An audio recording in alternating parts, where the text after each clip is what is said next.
Hello and welcome back to the Reapers. Today we're in our F-14B Tomcat and we're going to be looking at laser guided bombs and using them in conjunction with the Lantern pod. So the scope of this video is, first of all, we'll look at setting up the laser guided bombs and have a talk about them. Then we're going to have a talk about the Lantern pod. Then we're going to talk about setting up your controls for the Lantern pod, which is quite a big thing.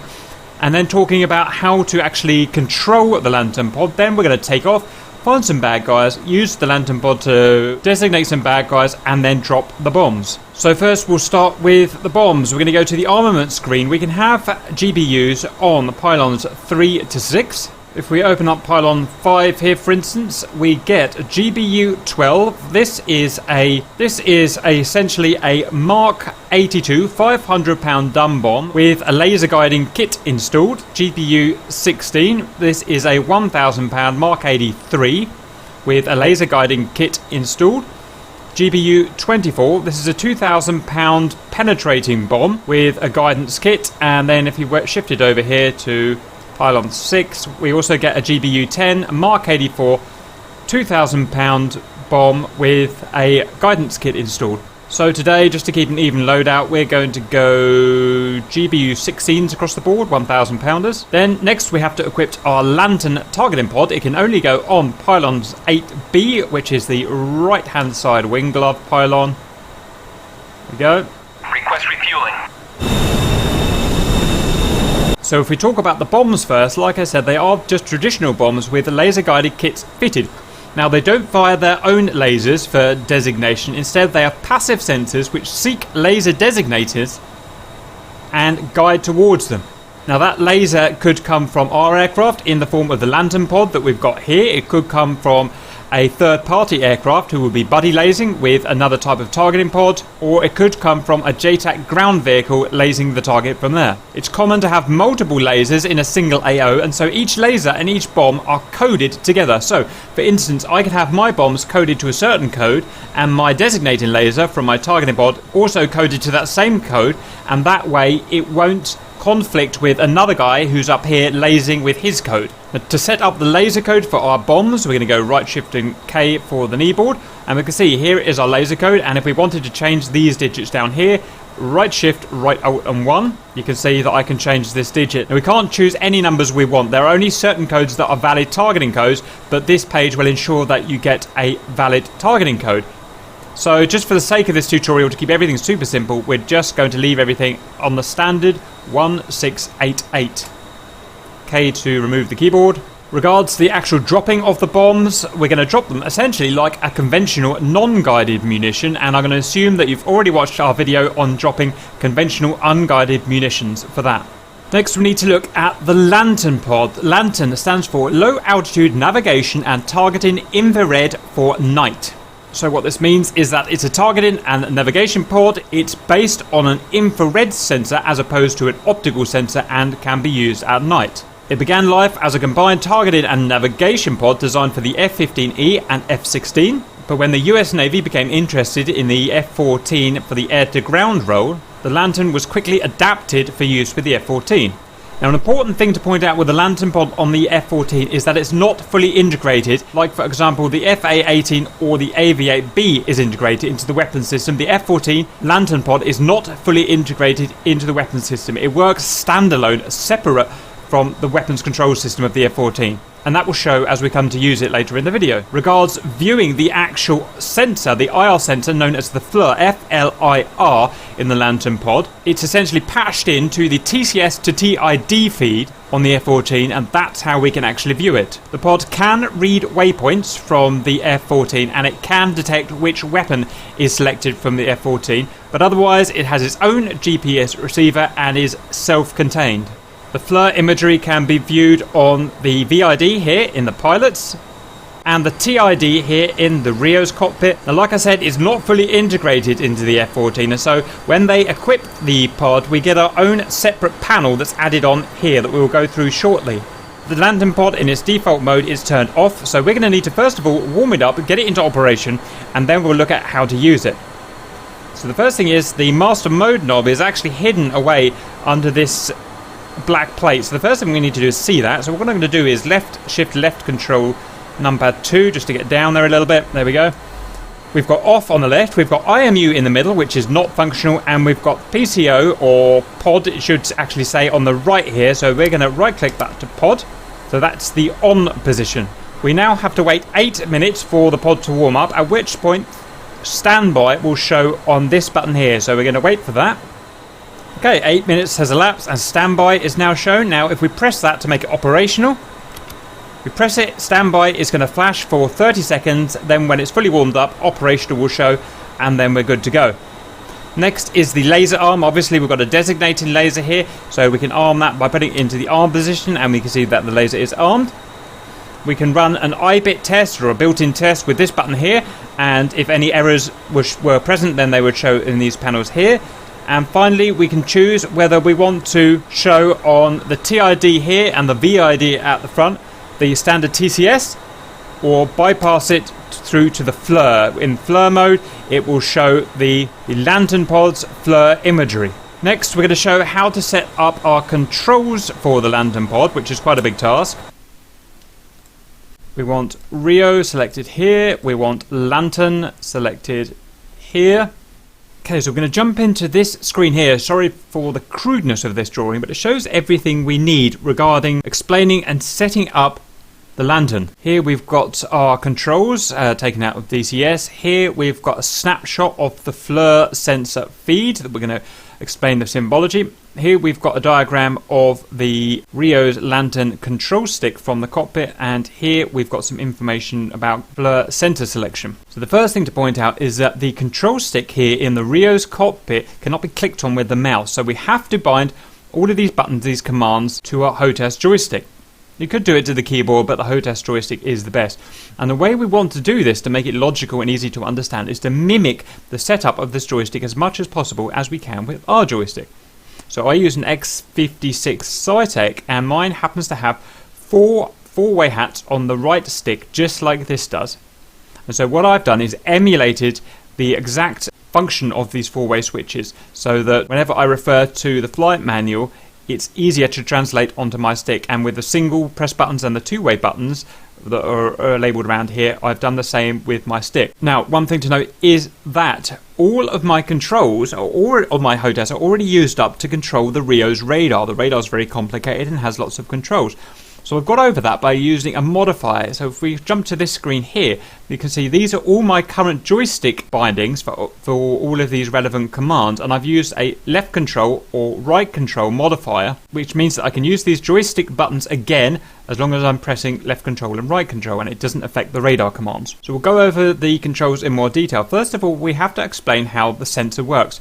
So the main sensor of the Lantern pod is a FLIR sensor, a forward-looking infrared sensor, as opposed to an optical sensor. There's only one, and the whole idea of the Lantern pod revolves around it. We can control where this FLIR sensor is looking at any time, but there are certain rules that we must stick to, so we need to learn those rules. So here we've got the FLIR sensor. We can change where it's looking or change its slew by either a track or a queue. I don't actually know what a queue means, but that is what it's actually called. The track is the easiest to understand. So within the track, we've got two sub-tracks, point track and area track. If we have area track selected, in fact, out of interest, you can see it's currently on this screen got point track selected. If we have area track selected, then we can use our slew commands to manually slew the FLIR sensor around. So if we're currently looking at this guy, we could slew over here. And the way it's going to do that with a track is that it's actually going to be slewing over the image, you know, the pixels of the image, rather than slewing over the actual terrain as such. That's how a track works. It's moving over the image. With area track, I can slew anywhere I want on that current image.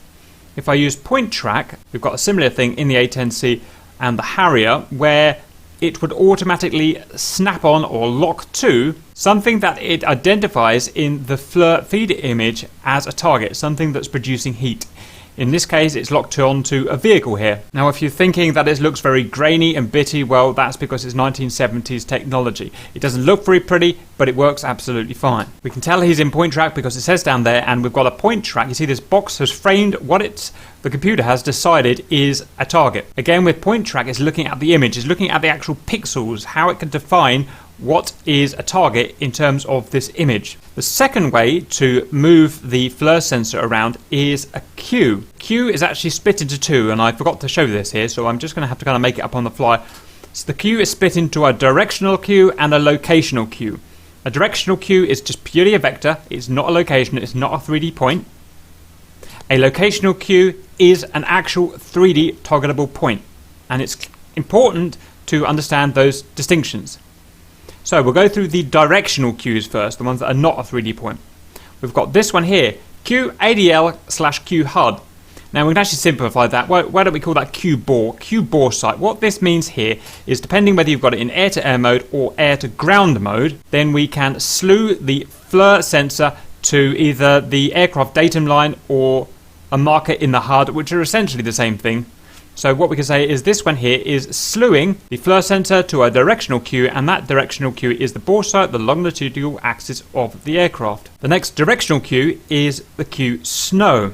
Q SNOW slews the FLIR sensor in the direction of the ground, approximately 15 miles in front of our aircraft at the current heading of the aircraft.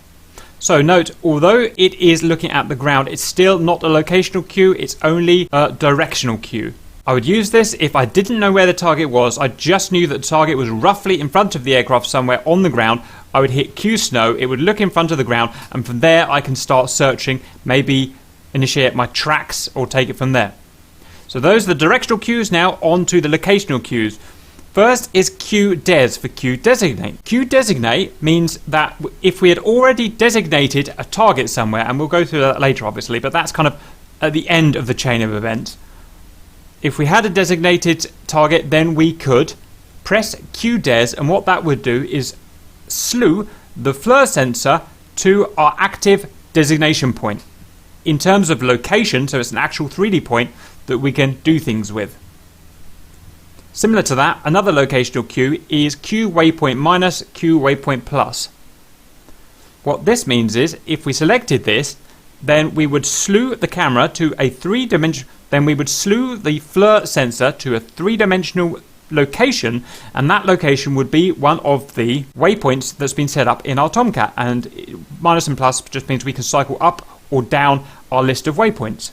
So next we'll look at this example feed from FLIR. So the first thing to note is the amount of symbology will depend in what mode we're in. Are we in a track? Are we in a locational queue? Are we on a directional queue? And this one here is set up as a QDes, which means we get absolutely all of the symbology. If we had Q waypoint or track point and area, we would get less symbology. If we had one of the locational queues, SNOW or Q bore site, then we would have even less symbology, and you can play around with that in the cockpit. So bearing in mind that we're currently slew to a QDes, let's have a look at the symbology. Up here is our current aircraft's location and parameters. That is our current northing, that is our current west, and as far as I understand, that is taken directly from the LANTIRN pod's GPS, so it may not tally perfectly with the aircraft. Here is the altitude GPS. Here is the ground speed in knots of the aircraft, 430 knots here. And here is the dive angle, +2 at the moment, so I think our aircraft is climbing by 2 degrees. Here is whether we are white hot or black hot. White hot means that hot things will show as white pixels, while black hot shows the hot things as black pixels. So it's just a way of kind of inverting the imagery. This is our gain control. Currently AGC, automatic gain control, so it's all controlled automatically. If you wanted more control over that, you could press a button and go to manual gain control, and then you can put the brightness up and down and the contrast up and down, and we'll look at that later. Next is some information about the FLIR sensor. Here is slant range SR, that is the actual 3-dimensional range from our targeting pod to a locational point, so a locational queue in this case, QDes. For some reason it says XX.X instead of an actual number. I'm not sure what that is. It must be something to do with what this guy was actually targeting, but that would usually say 2 miles or 12 miles or whatever. Next is the azimuth deviation of the FLIR sensor direction in relation to our aircraft's direction. So it's currently saying that the FLIR sensor, which is pointing directly in the middle here, is 3 degrees left L there in comparison to our aircraft, where our aircraft is pointing. Similar, here is the elevation. It's saying that the sensor is currently looking down from the aircraft's elevation 15 degrees. Here is current time. Here is a number regarding the I-bit, the built-in test. As far as I'm aware, this has no relevance, but let me know if I've got that wrong.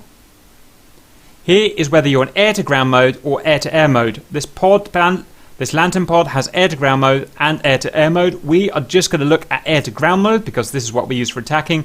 Air-to-air mode, I believe, is used for navigation, and that's something we're not going to go into today. Here is what FLIR sensor mode we've got. So basically, what we've got here, it can be point, area, QADL, QHUD, QDES, QSNOW, QWaypoint plus or minus. Here we've got the current ordnance selected. This is selected from the RIO seat and armament panel.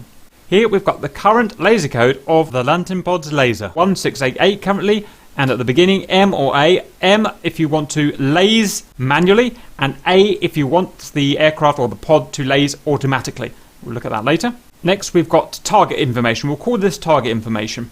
That's not technically accurate, but in this case, because this guy will have a QDES selected, it's the location of the QDES. And the location of the QDES is northing that, westing that, an elevation of that, a bearing of 335, and a range of 2 miles. TTG here, I'm not actually sure what it stands for, but what it means is it's the time until which the aircraft is flying over this designated point. So in this case, we've got 17 seconds before the aircraft passes overhead of this QDES. Because we've got the target designated here, we've got actual bombing information. So this guy here and this guy here is what I call bombing information. Here is our bombing queue. So the way it works, as we get closer to the point where we want to drop our bomb, this queue here will drop from the top. And as it passes these 2 gates here is when you want to press the button to drop the bomb in the pilot's seat. Here is the time until release, so 3 seconds until this guy meets this guy.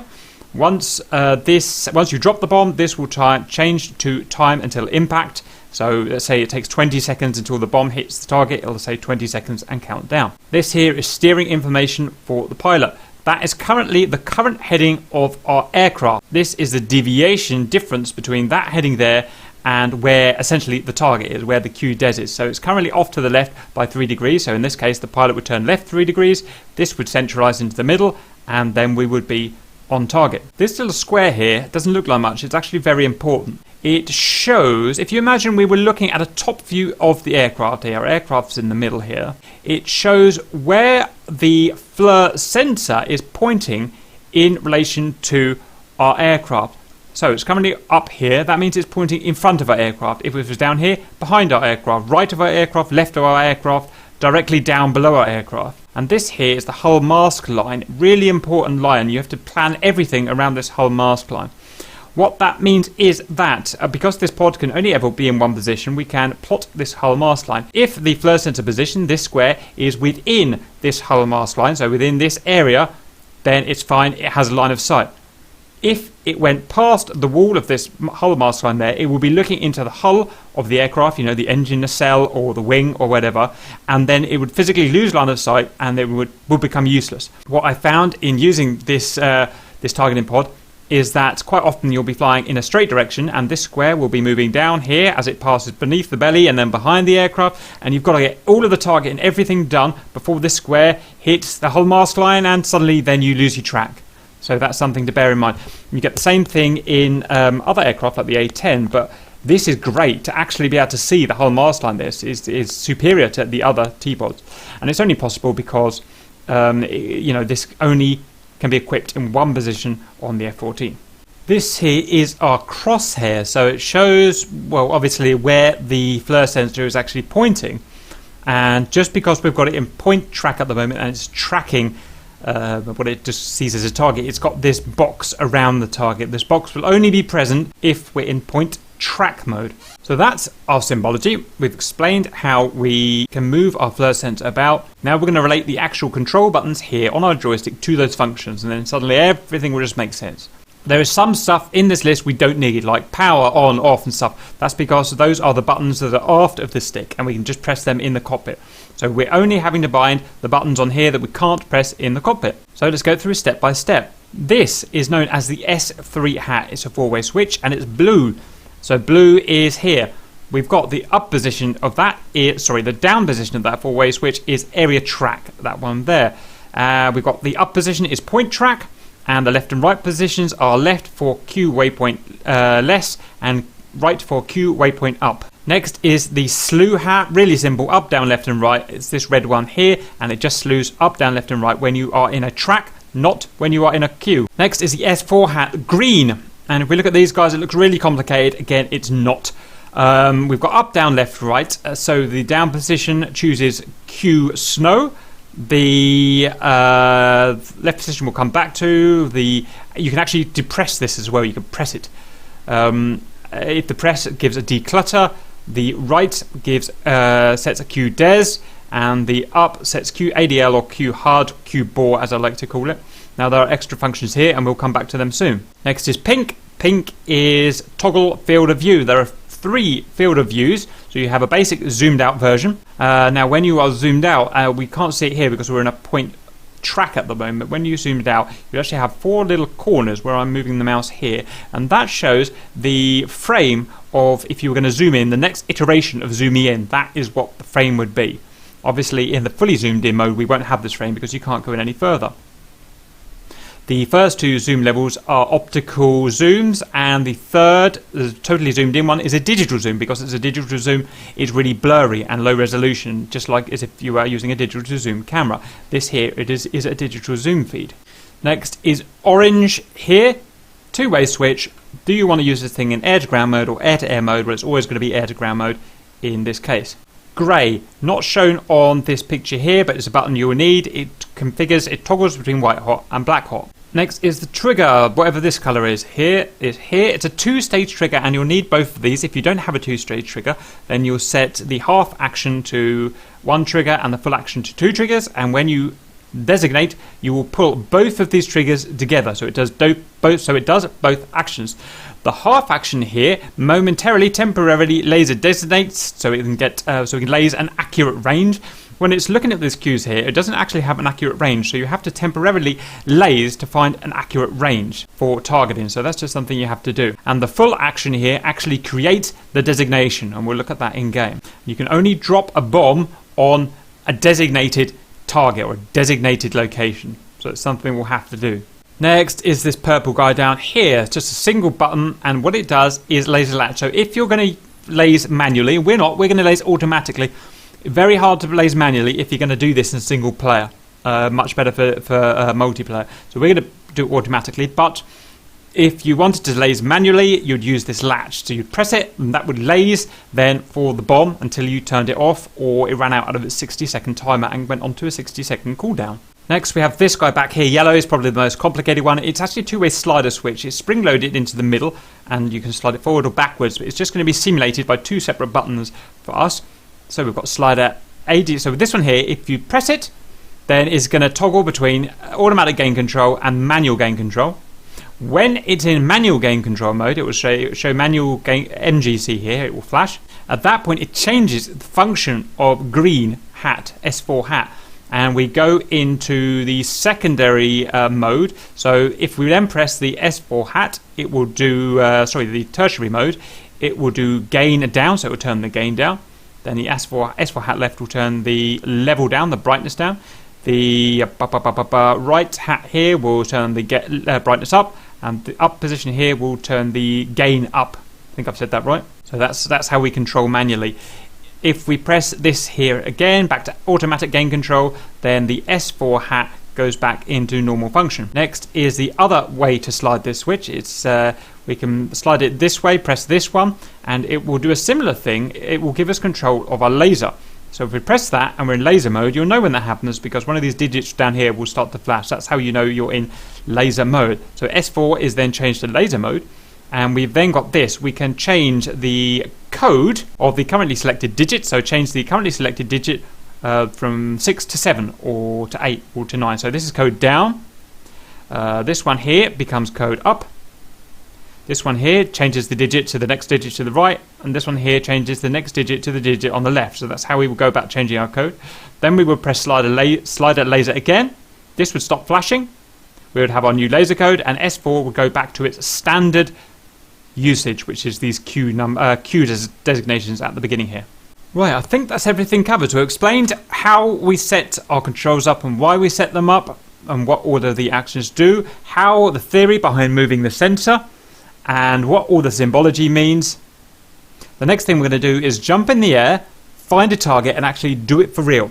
Okay, we're in the air now. We're at a decent altitude of Angels 15. As for what altitude we should be at, well, it really depends on the threat that we're dealing with, the ground-to-air threat. So the whole idea with these laser-guided bombs is that we can drop them from a high altitude and be completely accurate. So if we're dealing with just AAA threat, then Angels 10 will be fine. If we're dealing with light SAM, manpads, then Angels 20 will be fine, and so on. Today it's just AAA, so Angels 15 will be fine. As for wing configuration, I'm not sure whether you're supposed to be in bomb mode or auto, but I find auto is absolutely fine. I don't see any need to go into bomb wing sweep mode for guided munitions. Regards speed, again, it doesn't really matter. Everything will be compensated for, so it depends on the threat. If you need to be going fast to avoid threat, then so be it. But we can go slow and loiter. So the threat in front of us is just AAA. We've got some ground vehicles down there. So the first thing we're going to do is put ourselves in a right-hand orbit around the target. Remember that our pod is always on the right wing, just under here. So we want to be in a right orbit, so it's got a nice clear view down to the right. If we were in a left orbit, then the hull would get in the way of our vision. So let's get that done. 300 knots will do us for the time being. Okay, autopilot, bunging him on now. Okay, so let's start setting the cockpits up. First of all, we're going to set the pilot's cockpit up. Master arm is going to go on. Our display is going to go to air to ground and let that warm up. Our VDI is going to go to TV because we're going to be monitoring the lantern flare from here, and we'll need that on our final bomb run. Next, we're going to switch to the Rio. Before we do that, we're going to active pause. The reason for that is because I'm only a single player here. If I go to the Rio, then the Iceman is going to take over and just fly me straight forwards. The Iceman can't go in an orbit. So first of all, we're going to set the weapons up for the Rio. GBU 16. Attack mode, we can use computer target, we can use computer pilot, and we can use manual. Manual is heavily recommended for this. Target and pilot just seem to add needless complication. Delivery modes, we're going to drop one in steps, and we're going to drop just a single bomb at a time. The fuse, we're going to leave mechanical fuse as nose and tail, electronic fuse as instant. Delivery options don't matter now. Select our relevant stations, 6, 3, 4, 5. Okay, so that's the armament set up. Now back to the Lantern control panel. Check everything. So master mode is on. We are operational rather than standby. Laser is armed. No I-bit advisory cautions. And the video, we're going to turn from the TCS feed now to the FLIR feed. Over to the TID. We need to now change the feed to the TID to TV. So TV, and we've now got the feed from the FLIR sensor on the Lantern pod, and let's just quickly check in the pilot's view as well. You can see that we're also getting the feed from the FLIR. Back here now, I know it's really hard to read at the moment, that will become easier in a bit. The most important thing is that we're currently in air-to-air mode, which is the default here. So we need to change that to air-to-ground to actually be able to use this. So we're going to press the air-to-ground button. We'll now switch to air-to-ground. Now our current Q position is Q HUD, so we're currently bore sighted, so the FLIR is currently pointing out there towards the sun somewhere, and Q HUD is a directional Q if you remember. Next we're going to change it to another Q, Q Snow. If you remember, that's going to look at the ground 15 miles in front of us according to our current heading.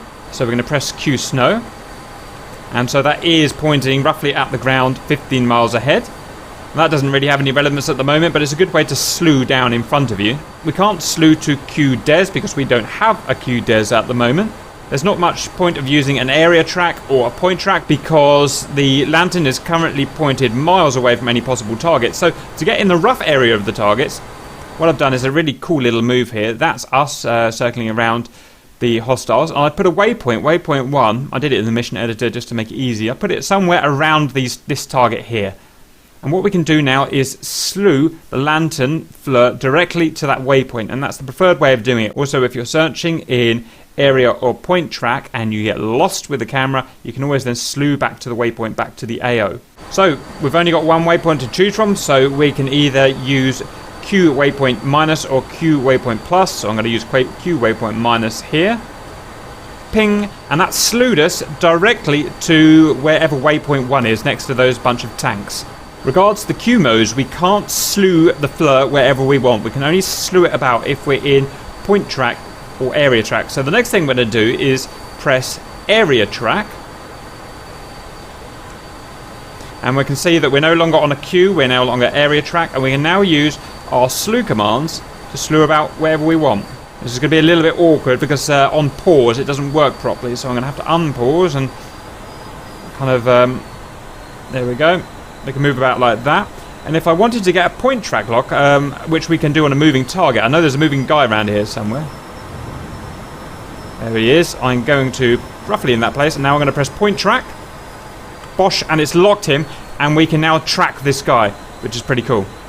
I'm going to now pause again. Okay, right, so let's start looking at the other commands. So field of view, we're going to look at first of all. We've got our outermost zoom, we've got our medium zoom, and now we've got our highest zoom. And remember, this highest zoom is a digital zoom rather than an optical zoom. So you can see it's getting all bitty and the resolution has decreased. So let's put that back out. Okay. Next, we're going to show changing the white hot and the black hot to see the difference. So press that button. We've now got black hot, so the hot things are now showing us black, and vice versa. Back to white hot. We're currently on automatic gain control, as you see here. So let's have a play about with manual gain control. So we're going to press the slider gain control toggle. And you can see we're now flashing manual gain control, and we can now change the level with level down. So that's just the brightness, I think that has, and level up. Put that back to normal, and we can change contrast up and contrast down. Okay, we're now going to toggle that back to automatic gain control. Next thing we're going to show is changing our laser code and our automatic and manual lasing. So we're going to press slider laser, and you can see the digit is now flashing that we want to change. Now if we press digit left or digit right, we can cycle the digits that we want to change, and digit up and digit down will change the actual digit to relevant digits only. So we'll put that back there. Also, we can press laser toggle auto manual here, so I'm going to press that, and we've now put it in automatic lasing mode, and we'll leave that just because we can. It's just easier to use. Now going to press slider laser again to get out of laser control mode. There we go. Now one thing I haven't shown is declutter, so we're going to press declutter now just to show what it actually does. So there are different stages of declutter. So stage 1 is we get rid of the the hull masking. Stage 2, we get rid of our crosshair. Stage 3, get rid of everything, and then back to normal. Just a word about moving targets. So when we designate QDes, that cannot be designated on a moving target. So for designating our QDes, we have to designate it in the predicted location of where the moving target is going to be for when we think we're going to drop our bomb. So if the target is moving kind of northbound as it is now, or upwards on the screen, what we would do is we would area track up in front of it and then place our QDes there. So if it took, say, 2 minutes to get ready to drop the bomb, we would designate roughly 2 minutes in front of that vehicle, giving it 2 minutes lead. But for the actual lasing, the lasing can be done on a moving target, because the laser will not actually follow the QDes point. It will follow wherever the FLIR sensor is slewed, and you can see wherever the suit flare sensor is slewed is where we're actually looking. So the laser will actually shine onto this moving target here. So there's a bit of a distinction that we need to make there, and a lot of the newer players have the same issue. Okay, we've been tracking this guy for a while. The next thing to do is we're going to go back to area track. We're going to find a static target. We're going to actually do our first designation and then go for a bomb run. So let's get on with it. Area track. Let's find someone we like the looks of. How about that there? Then to actually designate, we're going to manually fire the laser and designate QDes, so basically pull the trigger. So we need both detents of the trigger pulled momentarily to create the QDes. So let's do that. And that is QDes created on that target there. And you can see that we've got our bomb drop information now as we went through earlier. So what we're going to do next is head out for our bomb run. We're going to head a few miles away.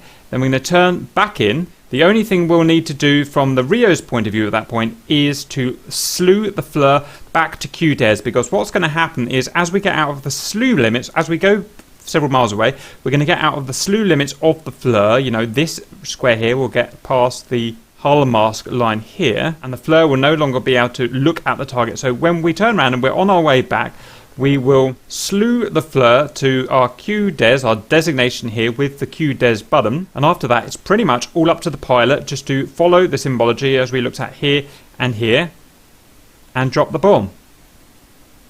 We're on automatic lasing, so the laser will sort itself out automatically. So it's back to the pilot, unpause, burners on. You can see that we've got our air-to-ground symbology is now in manual mode for manual deployment. See now as our slew position enters the whole mask line, what happens? The camera can no longer slew that far, so it's given up. So for the time being, we'll just leave it there. The Rio would usually slew it up to bore sight now, but I'm going to stay in the cockpit for the time being. Okay, we're 10 miles out. That should be enough. Turning in now. Just a reminder, we can see our current heading there and the heading deviation there. You can see we're 120 degrees out at the moment. So we've got a long way to turn. 40 degrees to go. Whoops, overshot. My bad. So we're within 3 degrees. What we're going to do is pop back to the Rio now. And we're going to slew back to QDes. We're back to the QDes now. And we've got line of sight, so that's good. Back to the pilot. Got our symbology. So we are currently left by 4 degrees, left by 3 degrees, left by 2 degrees. You can see our bomb full Q coming down now. When it gets to these two lines is when we're going to drop the bomb. Left 1 degree. We're now bang on target. A slight climb, but it doesn't really matter. Everything will be computed for. So prepare to drop. And bomb away. And let's just level ourselves out so we can go and watch that bomb. I think we're good there.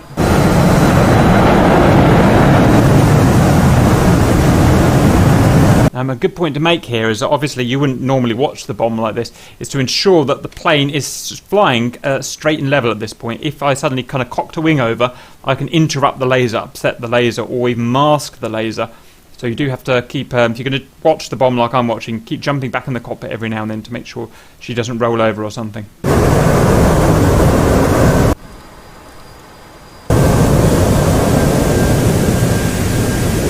Just got the laser.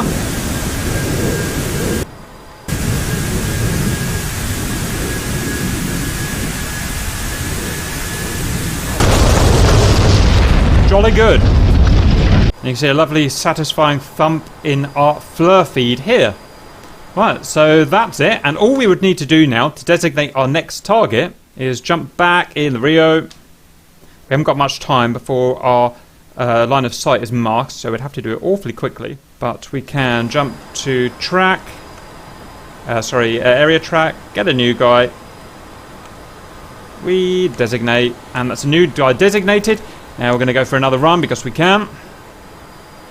Burners on, 10 miles. Okay, I reckon that'll do us. Turning back in. So using our FLIR feed again to guide us. We've got 140 degrees to go.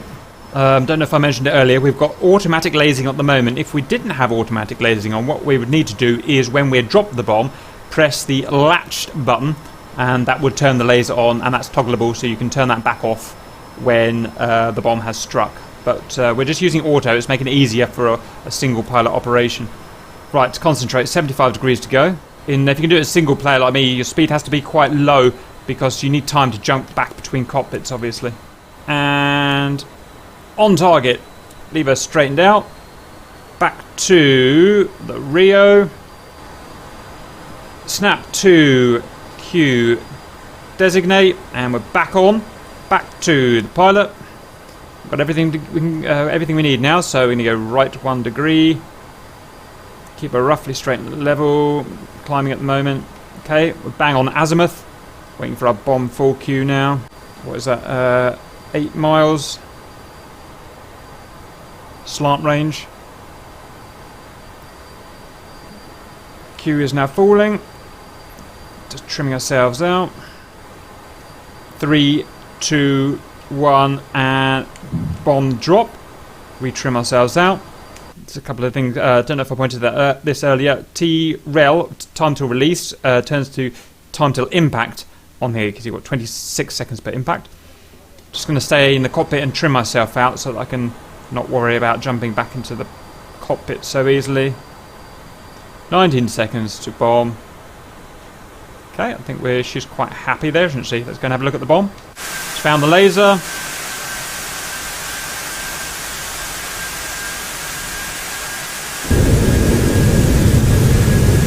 Kaboomy! Boom. And it's dead. Lovely. So that's that. We could do that all day and never have any problems with it.